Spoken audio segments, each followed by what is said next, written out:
I've already suffered my abuse this morning for using the old-fashioned PowerPoint here. I always drive the organizers crazy with that. They have to find these things in the basement. But I noticed Richard Tan was using one yesterday, too, so I'm not the only Luddite here who doesn't believe in modern PowerPoint presentations. So.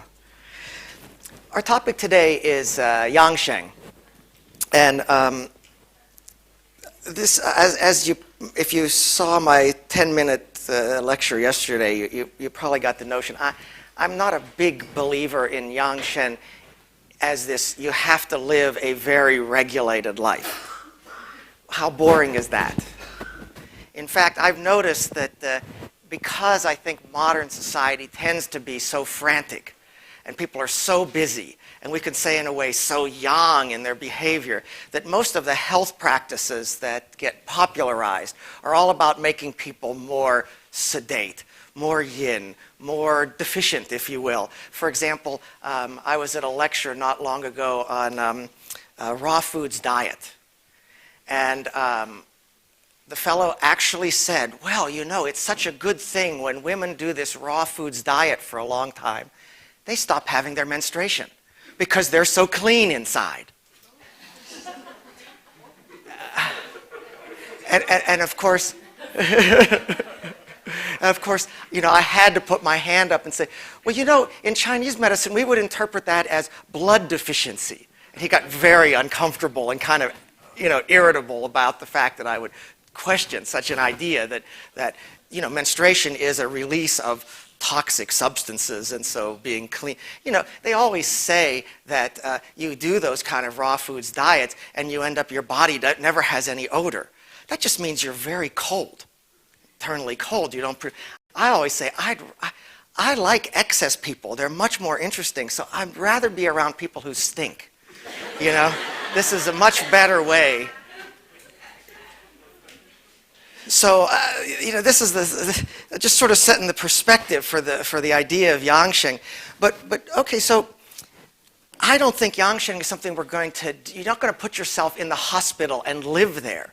Yangsheng is something that you can do as a way of building health when you need it, recovering from diseases and so forth, something you go to every so often in your life as you overdo it, become exhausted with your work and your normal living, like that. You know, it has that, we can learn something, but I'm certainly not going to endorse this as the way to live all the time. When you look at this list, the title of the lecture is the 28 aspects of Yangsheng. And what I did is look through various traditional sources and kind of combine their lists, you know, because everybody has a few areas that they're most interested in. And to sort of set the stage, we'll look through this list here. The first is that you should go by the laws of yin and yang. This is, you know, you see this in many discussions of Yangsheng as the beginning point, that if we can somehow harmonize with natural rhythms, then this is easier on the body and promotes health. And so that's what it means to go by the laws of yin and yang. Of course, we should exercise, so you do it. This is in the handout pack, so you don't have to copy this down. So you should do exercise suited to one's condition. This is my phrase here, practice rationality of diet. Everybody has different ideas about diet, but I've grouped these things into two categories. The first grouping are the sort of things you can do just in your normal life without making so much extra effort. And then there are the special techniques like acupuncture and herbs and so forth that you can add and you can draw from as necessary. So my plan for the day is we're going to go through this list and talk about not only the Yangsheng aspects, you know, sort of just the health promoting aspects, but also the therapeutics when there's a dysfunction in this area. For example, one of the important special techniques are sense organ stimulation. In fact, many of the classical QiGong discussions say that this is the most important of all QiGong.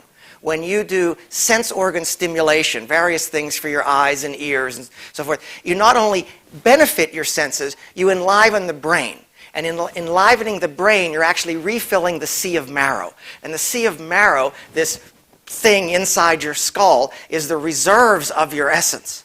And so when that's declining as you're aging, you're really running out.